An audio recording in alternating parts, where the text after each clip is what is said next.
రాకుండా ఉండాలంటే మన ఆరోగ్యం మన చేతుల్లో ఉంది.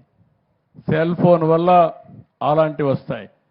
ఇంకొక పక్క చెప్పాను, మీ పొలాన్ని దగ్గరికి వెళ్ళి నేరుగా సెల్ ఫోన్లో ఒక యాప్ డౌన్లోడ్ చేసుకుని తద్వారా నేరుగా మీ పొలంలో పెస్ట్ వచ్చిందా లేదా మీరే చూసుకునే పరిస్థితి వస్తుంది.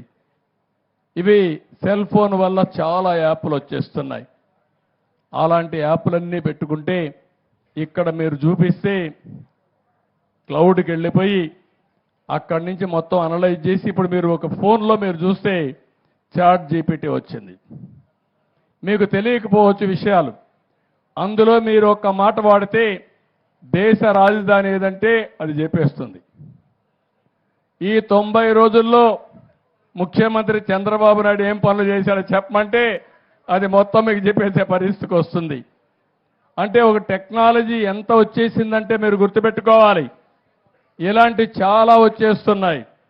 ఒకప్పుడు ఐటీ, ఇప్పుడు ఆర్టిఫిషియల్ ఇంటెలిజెన్స్. అంటే ఈరోజు డేటా పెట్టితే ప్రతి ఒక్క విషయాన్ని నెక్స్ట్ ఏం జరగబోతుందో ఎలాంటి విషయాలు ఉన్నాయో చెప్పే పరిస్థితికి వస్తుంది. ఇప్పుడు కెమెరాలు ఉన్నాయి, మా తమ్ముడు చెప్తున్నా, మనం కెమెరాలన్నీ పెడుతున్నాం. 14,000 కెమెరాలు పెట్టాను నేను. ఆ కెమెరా ద్వారా ఎవరైనా రోడ్లో రాంగ్ సైడ్ పోతే ఇది ఐడెంటిఫై చేసేస్తుంది. అదే మరి రాంగ్ పార్కింగ్ చేస్తే రికార్డ్ చేస్తుంది. రోడ్లో ఎక్కడ గుంతలు పడితే రికార్డ్ చేస్తుంది. సీటు బెల్ట్ పెట్టుకోకపోతే అది రికార్డ్ చేసేస్తుంది. స్పీడ్ ఎక్కువ పోయి యాక్సిడెంట్లు అవుతా ఉంటే ఎక్కడికక్కడ రికార్డ్ చేసి మిమ్మల్ని ఎక్కడ నిలబెట్టక్కర్లేదు, ఫైన్ వేసి మీ ఇంటికి పంపించి ఒకటేసారి. అది కూడా మీరు కట్టకపోతే ఆటోమేటిక్గా రోడ్డు మీదకి వస్తాను ఆ వెహికల్ని సీజ్ చేసే అవకాశాలు ఉంటాయి. అంటే నేను ఒక్క విషయం కాదు, అది ఆ విధంగా దొంగలు ఎవరైనా నోటబుల్ క్రిమినల్స్ ఉంటారు, రౌడీ షీటర్స్ ఉంటారు, వాళ్ళ అన్ని కంప్యూటర్లో ఉంటాయి. ఆయన ఎక్కడన్నా షాప్లో పోతే ఆ షాప్లోకి వచ్చారని పోలీసులు తెలిసిపోతుంది. అక్కడి నుంచి రోడ్డు మీదకి వస్తే ఎక్కడున్నాడో చూస్తానే ఐడెంటిఫై చేస్తుంది. తద్వారా పోలీసు వ్యవస్థ కూడా, ఇంతమంది పోలీసులు అవసరం లేదు, అందుకే చెప్తా ఉంటా పోలీసులకు కూడా, పోలీసులు స్మార్ట్గా పనిచేసే పరిస్థితి రావాలి.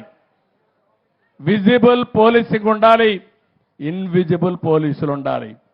ఇప్పుడు అందుకే ఆ తమ్ముడు చెప్పినట్టు డ్రోన్స్ వచ్చాయి.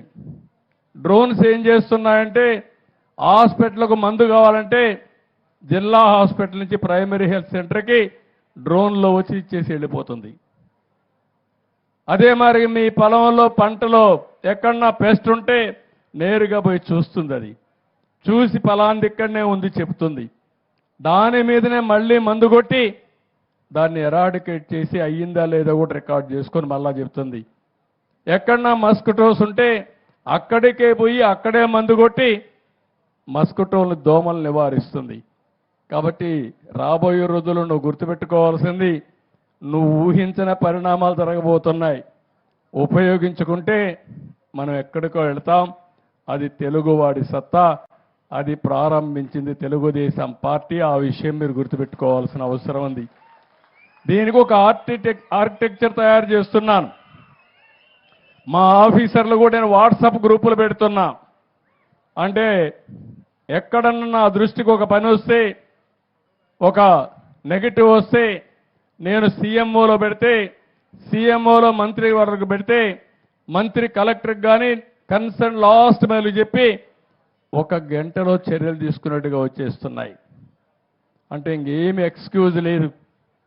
ఇలాంటి వేరియస్ వ్యవస్థలను క్రియేట్ చేసి, అయితే అర్థం చేసుకోవాలి, ఇది చెయ్యాలంటే కొంచెం టైం పడుతుంది. నేను మళ్ళీ ఎక్కువ ఫోర్స్ చేస్తే, అందుకే ఒక మాట అన్నా, 95 CBN అన్నా, 95 CBN అన్నా. అప్పుడు నేను ఇప్పుడు రాబోయే రోజుల్లో కూడా ఎక్కడ సమస్య ఉంటే అక్కడికే వస్తా, సర్ప్రైజ్ ఇన్స్పెక్షన్కి. అక్కడికే వచ్చి సమాధానం అడుగుతా మా ఆఫీసర్లని. అలాంటి విధానానికి శ్రీకారం చుడదాం. ఇవన్నీ సాధ్యం.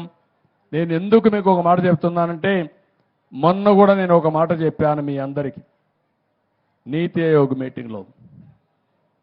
2047 భారతదేశం నెంబర్ 1 గానే నెంబర్ 2 అవుతుంది. 2029కి ప్రపంచంలో భారతదేశం 3వ స్థానంలోకి వస్తున్నాం.